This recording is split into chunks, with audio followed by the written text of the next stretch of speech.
I'm glad to be here.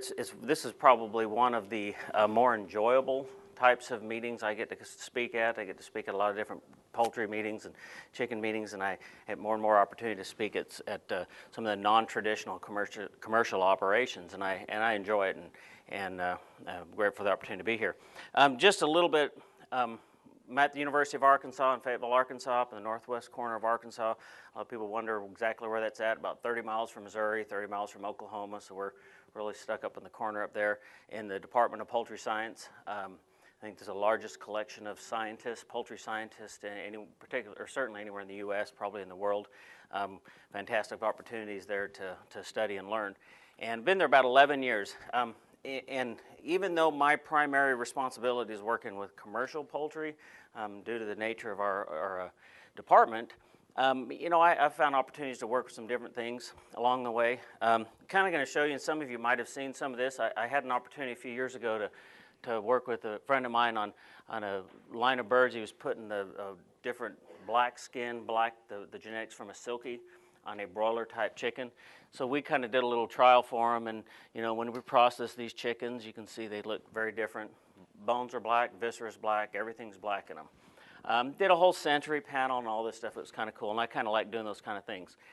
The process of doing that, we had to get, I think you're talking about the silkies from China, right? That's what it is, the silkies from the Asian market.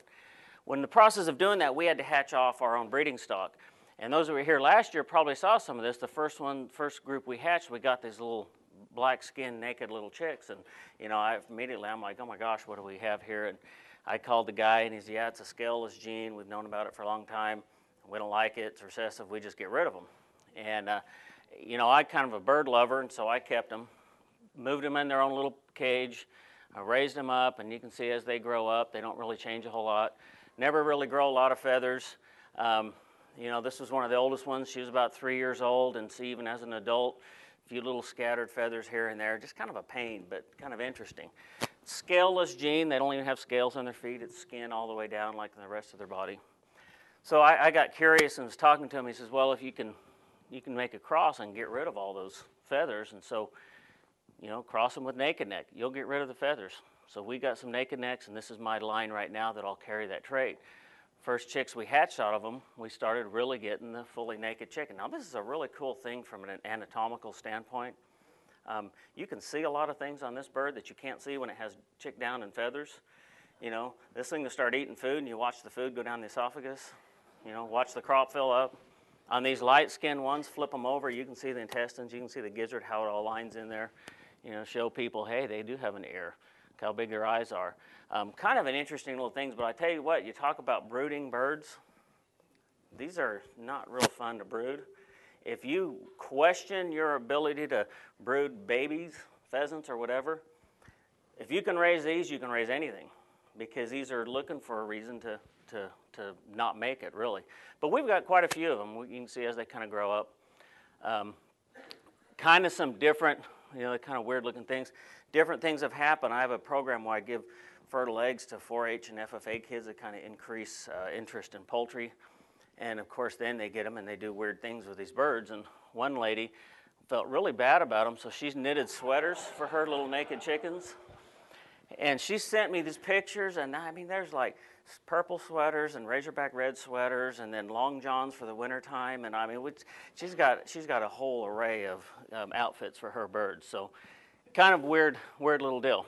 I'm here to talk about pheasants, though, and this is a pheasant chicken cross. A friend of mine out in Colorado has this little cross, and so we know you can do a pheasant chicken cross. It's not real easy, but it's been done. This is a mounted bird, and so we're looking, okay, what else can we do with chickens? And that's kind of an idea, something I don't know whether we'll ever get there or not, but kind of a thought. Okay.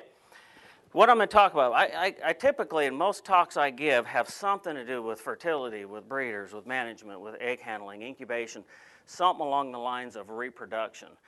And I rarely talk to a group of people without covering one topic of fertilization. So I think we've got to understand fertilization and where fertilization occurs. Fertilization occurs right after ovulation. When that egg is ovulated, within minutes, some of our literature will say 15 to 30 minutes. Within a few minutes, 2 to 3 minutes, fertilization occurs. Ovulation, I'm not exactly sure when it is in a chicken, or in a pheasant. In a chicken lays an egg, 20 minutes later it ovulates. 20 minutes. Turkey, it's 25 minutes. Pheasant's probably somewhere in that range. So she lays an egg, she ovulates, 20, 25 minutes later, the next day's egg, fertilization occurs right at the top of the oviduct. And as soon as any albumin is put on that egg, first instance of albumin, fertilization process is over. The sperm cells can't do their job anymore. Some inhibitors there. So we know that that occurs right at the top of the oviduct. What happens then is we've got what? We've got to have shell form. So that ova travels down the oviduct. And the process of traveling down the oviduct takes 24, 26 hours, maybe longer, for a complete shell to be formed. Body temperature of a chicken, about 104 to 106 degrees. So what's happening during this time period? Got to fertilize the yolk. What's happening? Is it fertilized, undeveloped? No. It's fertilized and it's growing. Why is it that we can see in unincubated eggs, if you can see the pictures from back there, infertile egg, and I talked about this yesterday, typically that germinal disc region, that little white dot's always there, whether it's fertile or not. It's going to be a very compact looking dot, like you see in this germinal disc. How about this fertile egg? Can you all see this back there? Sort of. Looks kind of like a donut. Why does it look kind of like a donut? Because the embryo is already growing. Okay, when that egg is laid, we've got somewhere between 20 and 40,000 cells towards that embryo. The reason why I always bring this up, whether you're talking about just fertilization, breeders, or whatever, or handling eggs, I think knowing that we are not dealing with a fertilized, undeveloped egg, we're dealing with an embryo that's already on its way to developing. So now what we do with the egg, does it possibly become a little more important? You know, it's not an undeveloped, a fertilized egg that's not developing, it's already developing. So what we do with it at that point makes a big difference. We talked about this yesterday, and I showed this in the breakout session yesterday. We saw some eggs as we broke out, and I don't know how well you can see these pictures. After 12 hours, that little donut we saw in that first egg, it's a little bit bigger. That's the beginning of that embryo. I mean, that's all we're going to get at first. You know, if you go 24 hours, you really see some development there. The big thing I see is when people are doing embryo breakout or residue breakout, and I do a lot of these in a lot of different hatcheries, is they start getting in there, okay, is this one, well, look at it, I don't see any blood, it's an infertile egg. Well, you call too many of those infertile eggs, then where's your attention focused to fix your hatchability problems? Back on the birds themselves. That's not a bird issue. Fertility occurred. We're just not getting embryo development. So making that distinction is pretty important. And we have issues of that in commercial poultry hatcheries as well. People just, they get out of touch a little bit and have to go back to basics and look. Okay, so the fertilization process, we have insemination of the hen, bunch of things, and I'm going to skip all these things, have to occur within the hen for fertilization to occur. One of the things is birds store sperm, and that is how we can get fertility for week, 2 weeks, extending beyond a single insemination. Has to occur in the avian system because that oviduct is full of an egg most of the time. And I always thought of that, it says, you know, why do some of these things evolve or happen or however?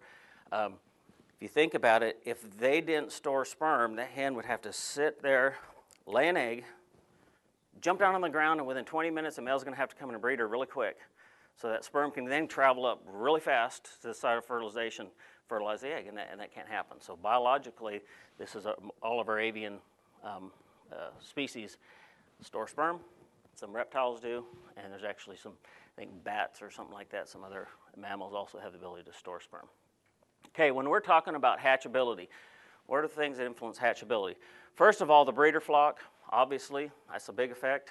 Breeder flock, genetics of the bird. I know Nick Anthony's back there, and everybody likes to blame everything on genetics, right? If they don't hatch, it's got to be, or nutrition. Where's our nutrition talk? Yeah, those two. So genetics and nutrition. They always play a role, but in my experience, It's not a major role. You know, I mean, once the birds are there, they're not genetically incapable of reproducing, or more often than not, the feed is a good enough feed. When we see fluctuations in fertility hatchability, it's not as likely to be. There's not dismissing that, but not as likely, and I'll talk a little bit about that later. A lot of it's management, housing the equipment we use. A big thing is management. And trying to get fertility. That is our big issue, is fertility in all of our birds.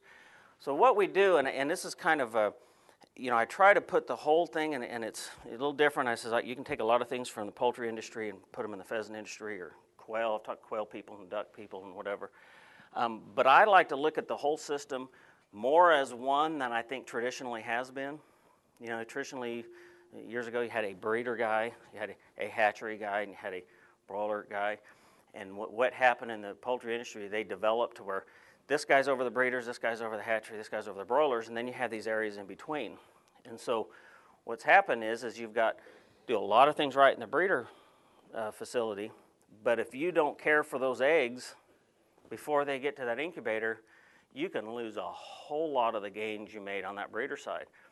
It became very obvious to me a number of years ago working with the poultry industry where they'd build a $400,000 chicken house, and then they have this little egg room with a Walmart heating unit in the corner to maintain a proper temperature, and they're losing hatchability by cutting corners there. So egg handling starts at the farm, continues all the way to the eggs are in the incubator. Again, we're dealing with a live developing embryo. So what is a hatching egg worth? That is, what is a hatching egg worth? Pheasant hatching egg. $1 for the egg? What if that hatches and becomes a pheasant that you sell? It's worth a whole lot more than $1 then, right? You might have $1 into the egg, or $1 what you're selling it for, but if it hatches, becomes a pheasant, then you sell it, the customer comes on. That egg now is worth a whole lot more than that $1, right? So we need to put a value on that. What are they worth? How are we going to handle them? And what are we going to do with them? I'm going to talk about a couple different things real quick and kind of spin off on this. And hopefully, if you have questions at any time in here, you know, let's discuss them. I'm going to try and finish in time. I can address some things from yesterday as well. Looking at egg pack.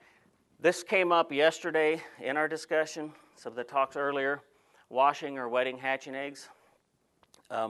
If I was to put a slide like this up in a commercial poultry meeting, I would probably get shot right off the stand, because that is taboo to wet eggs. I mean, that's their policy. You know, a lot of you wet eggs and wash eggs, correct? We probably have to. Well, that's fine. You know, if you ask me even in that setting, is it bad to wash hatching eggs? I'm going to say no, it's not, if you do it right. If you don't do it right, it's going to be worse than what you started with. And that's the big issue. And so a lot of times in some issues, we just say we're just not going to do it at all because we're afraid too many people will mess it up. But you guys have issues where you really have to. I mean, your eggs, they need to be cleaned in one sense or another. You know, these mechanical egg washing units like this that are controlled to set temperature, they work really well. Eggs get washed, they go through, disinfectant sprayed on them. They maintain a temperature that is necessary. The big thing with this is, and I mentioned this yesterday in some, if you're going to wash hatching eggs, your wash solution has to be warmer than your egg. I think some of these machines, I think somebody mentioned yesterday, theirs shuts off 110 degrees. I've seen some, they set like 114. That water temperature gets below that, it gets off. And that's great because you might have some eggs right out of the nest or shortly from there, and you want to make sure it is warmer. So when the problem is that when you start doing it on a little bit smaller scale, and okay, we got a squirt bottle here, we got a nice disinfectant here, we've got it warmed up. Let's go out and wash eggs and spray those that need to be washed, spray them off and wipe them down. By the end of the day, if you're not keeping that solution warm and it's starting to cool down, you bring a pheasant egg in that's warm and it's got some contaminants on the shell surface, and you spray a cold solution on it, it pulls it in. So now you just put what was on the outside of the shell inside of it. So you've made a bigger mess than what you had before. So that washing solution has to be warmer than the egg.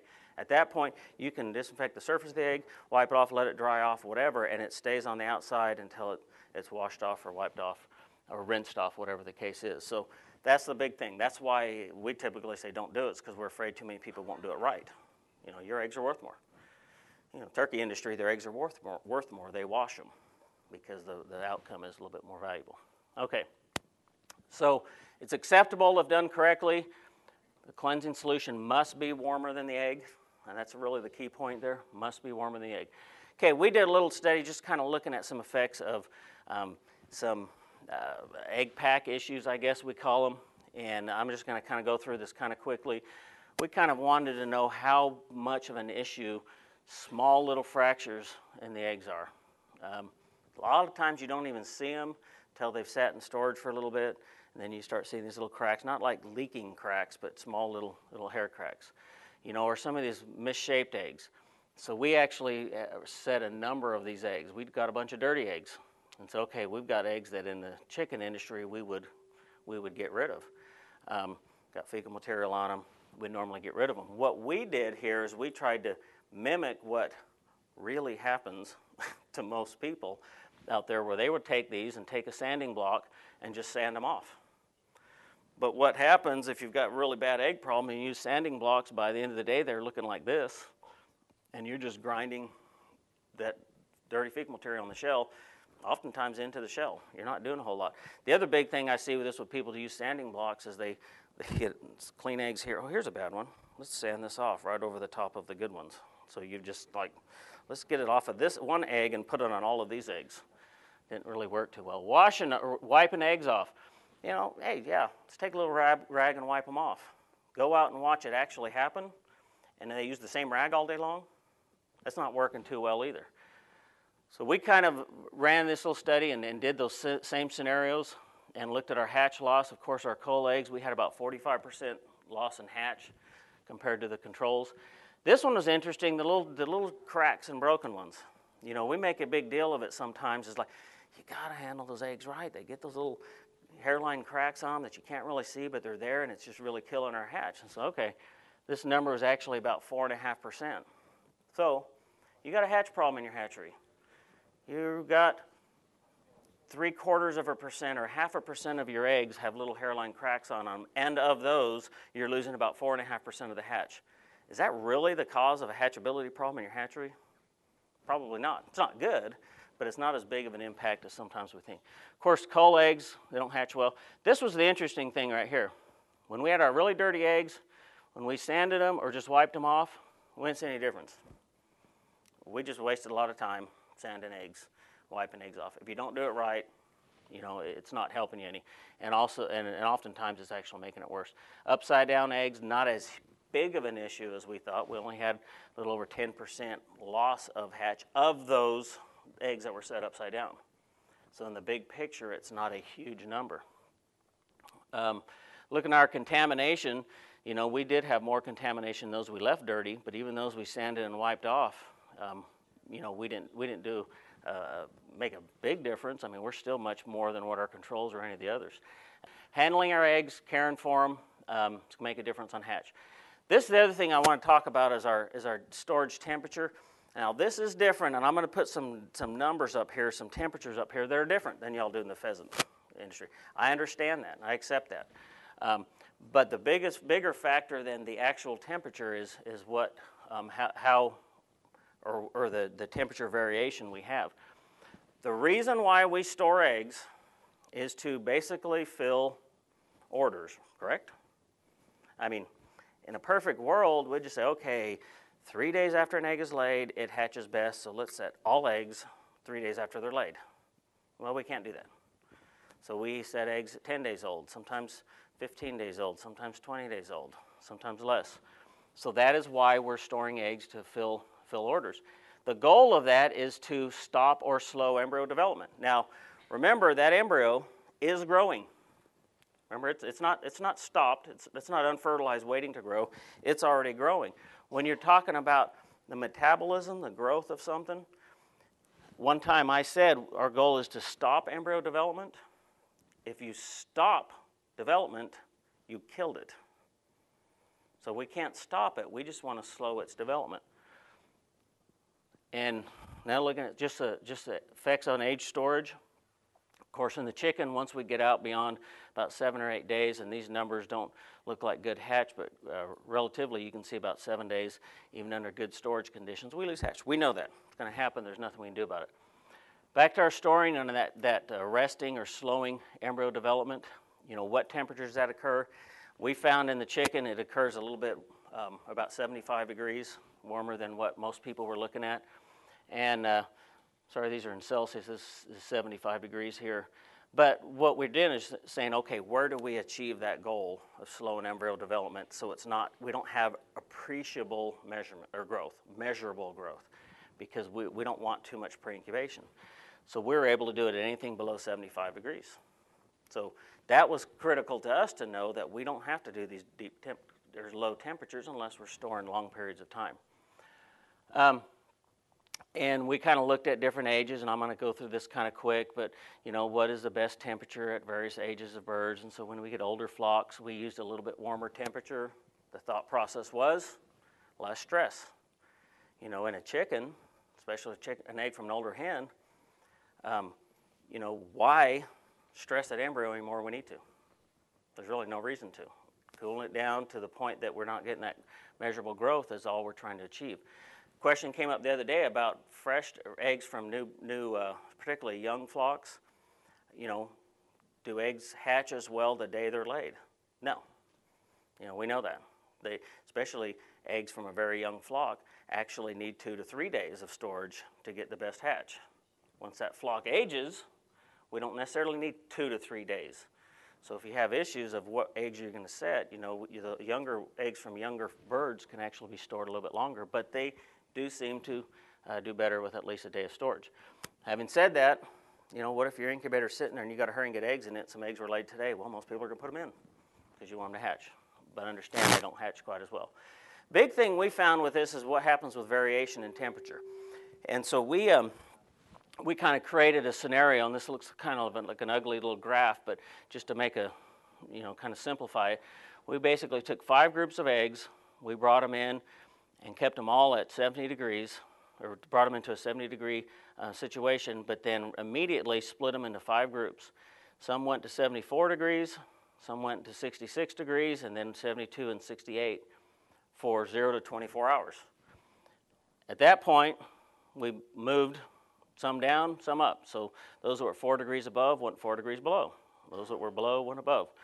For another 24 hours, we brought them all back to that 72 hours to the same temperature. So if somebody says, what is average egg storage temperature? Well, it's 70 degrees. All of these were 70 degrees. So that wasn't the issue. We want to know what happened with those bouncing around temperatures.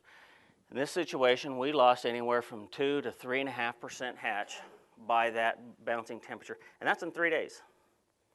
And that wasn't a big temperature fluctuation. Think about why that would occur. Got this embryo. Remember, it's not stopped. It's slowly growing. Metabolism's still going. Cell development is occurring.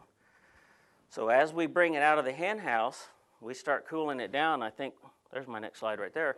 As we bring it out of the hen house, we start cooling it down. Every time we cool it down, that development slows a little bit more, because remember, it never really stops. And so what we propose is to bring it down so your lowest temperature is in the hatchery egg room, so it's continually getting a little bit cooler, because it's hard to get all 3 of these the same temperature. Farm, egg truck, egg room at your hatchery. So we have each one a little bit lower than the other. Because think about that little embryo. Okay, now we got a couple degrees temperature increase. Well, it speeds up just a little bit. Okay, tomorrow it's cool again. Now, okay, we're going to slow back down. The next, we're going to speed up again. We had a cool. Now we're going to slow back down again. We're going to speed up again. We're going to slow back. Every time you do that, now when you finally say, all right, embryo, go, move it up here, that thing started and stopped several times. Or not stopped, but sped up and slowed down several times. We get embryo loss, and we're in 2 to 3.5% early dead embryos. Okay, we talked about that yesterday. Those first 3 days of embryo mortality, Some of your literature is going to say this. Some hatchery consultants will say this. It says, oh, well, there's some things you do in the hatchery and the chillers. That's the one common thing I've heard. First 3 days embryo development in the setters does not occur at the hatchery. It does not occur in the setter, I'll put it that way. I mean, I've tried to temperature abuse them with hot and cold in the incubator. They don't die in 3 days. They're going to die 6, 7, 8, 9, 10, 12 days, depending on whether the temperature was high or low. So that's where you come back to this situation here, where you've had this embryo slowing and speeding up, slowing and speeding up, okay? So that's kind of the big thing that we've looked at, not so much the temperature, making sure the temperature is consistent and continually is decreasing so we don't have that embryo start and stop and start and stop. And one way to find out how much variation there is, somebody asked the other day about data loggers. There's a lot of different kinds of data loggers. There's something similar looking to this little unit. You can say, start now, push a little button, zip tie it to an egg flat, a buggy, whatever. 2, 3, 4, 5 days later, when it comes back, you just hook it up to your computer and it'll give you increments of that temperature. 1 minute, 5 minute, 10 minute, 15-minute increments of the temperature. We see some commercial poultry people that ship eggs using these often when they have customers come, what's going on with the hatch? Well, let's send a couple of these on. When it gets there, turn around, send it back. We'll hook it up and see what our carriers did with our egg temperature while they're en route to see how much fluctuation we had. Okay, pre-warming eggs, big question. How many people pre-warm eggs? Most everybody? That's another question I get. That if I'm sitting up on a panel with some incubation manufacturer people, you know, they a lot of times, I'm not knocking them, they like to protect their interest in what they do, and so more often than not, they're along the same modes of wetting eggs. Don't pre-warm eggs because, why? Well, you might not do it right, and then it's bad. So the idea of pre-warming eggs, there's a couple of ideas in there. One, if you're using multi-stage incubators, you're letting the temperature of those embryos come up a little bit before you shove them in the incubator, so you're not shoving really cold eggs into an incubator. You're letting them get sort of started. And that's a good thing. Some of our single-stage equipment now, they'll put them in and pre-warm in the machine to kind of let that temperature slowly come up. The reason why sometimes that is bad, not sometimes, let's see, somewhat often that is bad. If you take, I'll pick on Ben, I'm not picking on you, but I'm going to use that as an example.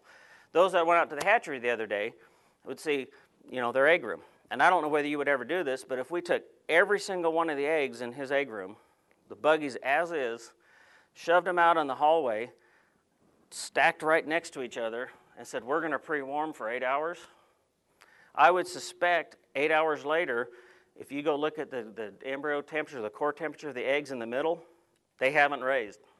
So now what have you done? You've allowed the outside eggs to start development earlier than the inside eggs. What does that do to your end hatch? You get a bigger spread in your hatch. They're not hatching as close together. I've actually seen some companies do this where we're pre-warming for 6 hours and we're not seeing benefits in hatch, so let's do 12 hours. Well, it got worse. Well, why did it get worse? They couldn't ventilate where they were pre-warming. So they packed them all in there, and the middle eggs, 12 hours, they never changed temperature. The outer ones did. So then you had some eggs in a chicken. We look at a 504-hour incubation period. Well, once they got in that machine, some of them now only needed 498 hours because they had 6 or 8 hours or 12 that started development. The others need the full 504. So there goes your spread when they hatch. You have some hatch early, some are dragging late. So pre-warming is not bad. It just needs to be done right. Because if you cram them into an area with low air movement, you're probably not pre-warming all the eggs. You're probably better off of leaving them in the egg cooler. If you wonder if that situation's occurring, you know, try that next time you pre-warm eggs. Go take a temperature, a little probe, jab it in some of the outside eggs, get the internal temperature of the egg, then go right in the middle and check those and see how that's changed. We did a little study where we looked to see how long it takes temperatures to change. And you can't see this as well, but we found when we started at about 60 degrees right down here and tried to get them up to 75 degrees, in this case, for them to fully, the internal temperature of the egg, and this was non-ventilated, this is just sitting on a tabletop, we had 5 to 6 hours eggs sitting in a flat, went from 65 to 75. Let's just set them on a table, 3 or 4 flats high. 5 to 6 hours later, the embryos in the middle of the egg are just starting to get to that temperature. If you get air movement over them, it occurs quicker. So pre-warming is not bad, it just needs to be done right. So if you do that, kind of evaluate how you're pre-warming and make sure you're doing it properly and not hurting yourself. Is it beneficial? Yes, if it's done properly. They all need to be uniformly pre-warmed, or you get a pre-incubation in some and not in the others. And I think pre-incubation is kind of a dirty word sometimes. It's not bad. But if it's going to happen, it needs to happen to all of them.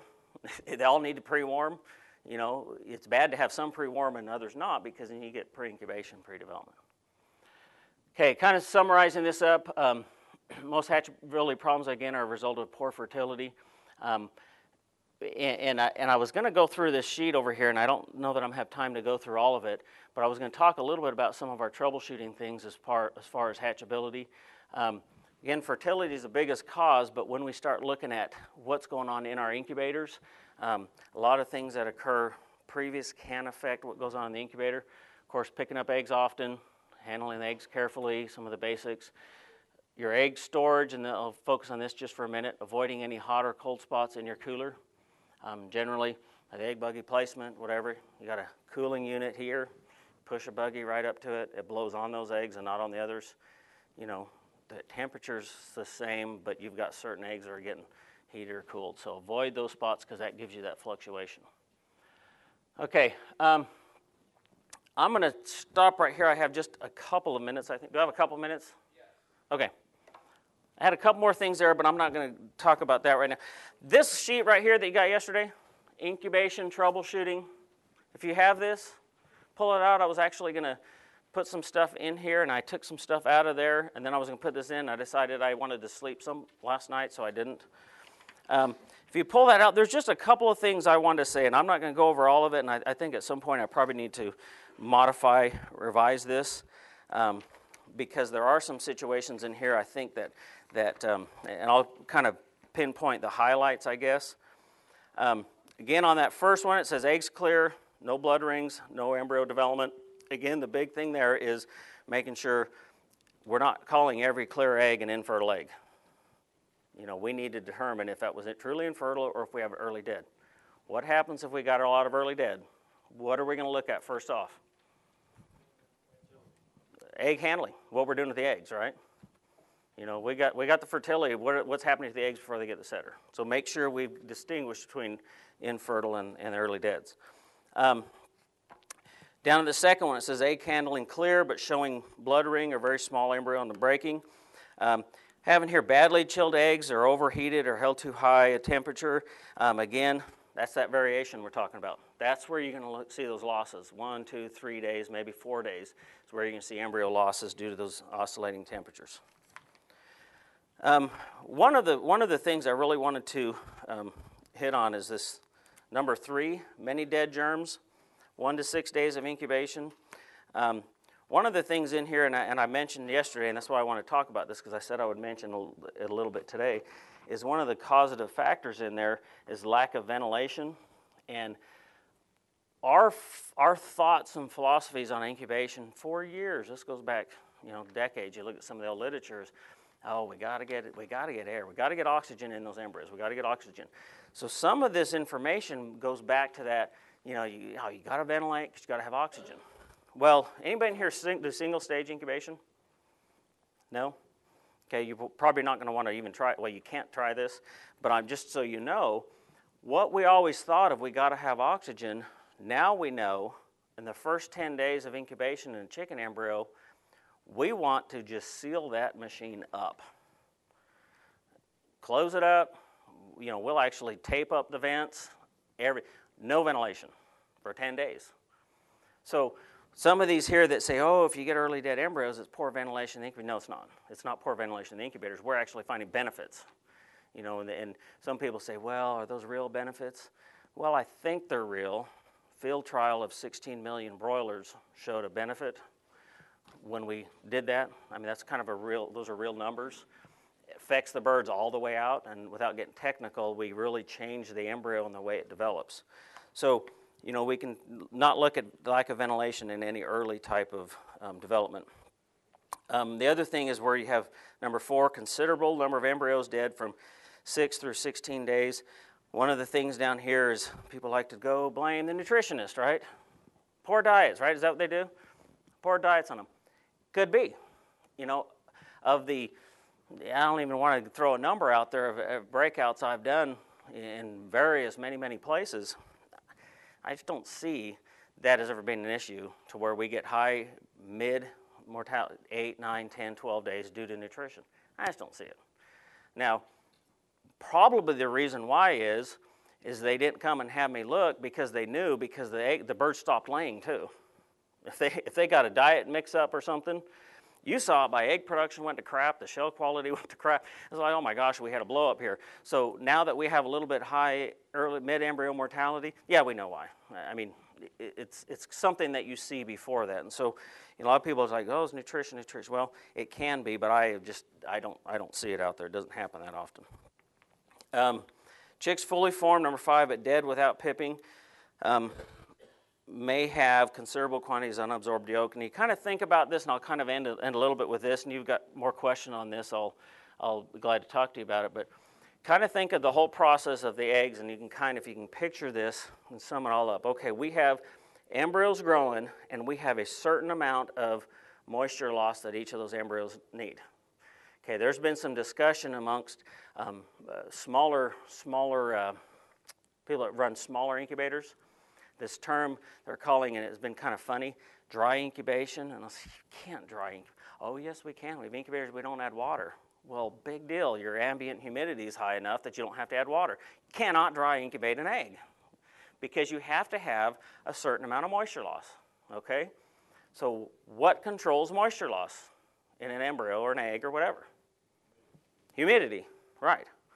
So if you've got chicks developing to the end and you see unabsorbed yolks, they're wet and mushy, a little bit too much blood in there, in the membranes they're trying to hatch, okay, what do we immediately turn to?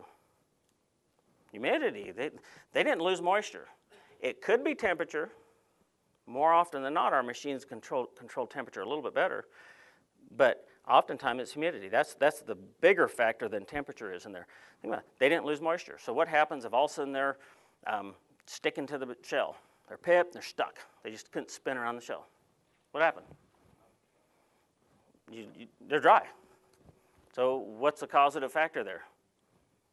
Likely humidity, right? I mean, you look at humidity. That's those two things, if you understand those, you know, if the yolk sac is not withdrawn, often it's a humidity issue. Embryo grew, didn't lose enough moisture, it didn't pull in that yolk.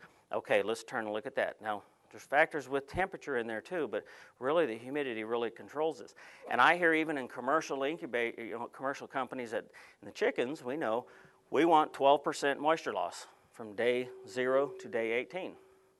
We want 12. Well, in the single stage, we actually want about 9 or 10. There's different reasons for that because we're not dealing with averages anymore. But in a multi-stage, we want 12. And so I know people, okay, we got to get that. Well, some of them will actually have humidity. Well, our humidity set at 81%. But in reality, the machine never gets there because of what our hull temperature, our hull humidity is and stuff is actually a little bit higher than that or lower. They play with those set points and look at that. Let's keep our moisture loss right and adjust the other things to keep that. I don't know what it is in a pheasant. Probably need to find out. I know years ago the ostrich people knew exactly what they were supposed to lose every single day because one of those birds cost about $5,000 the minute it hatched.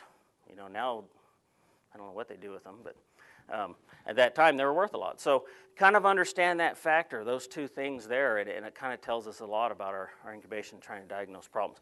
I think I'm out of time, so I'm going to stop, but I will be here the rest of the day, and I've got a whole bunch of notes on my little paper here that probably could have spent the whole time talking about, but I'd be glad to talk to any of you about it.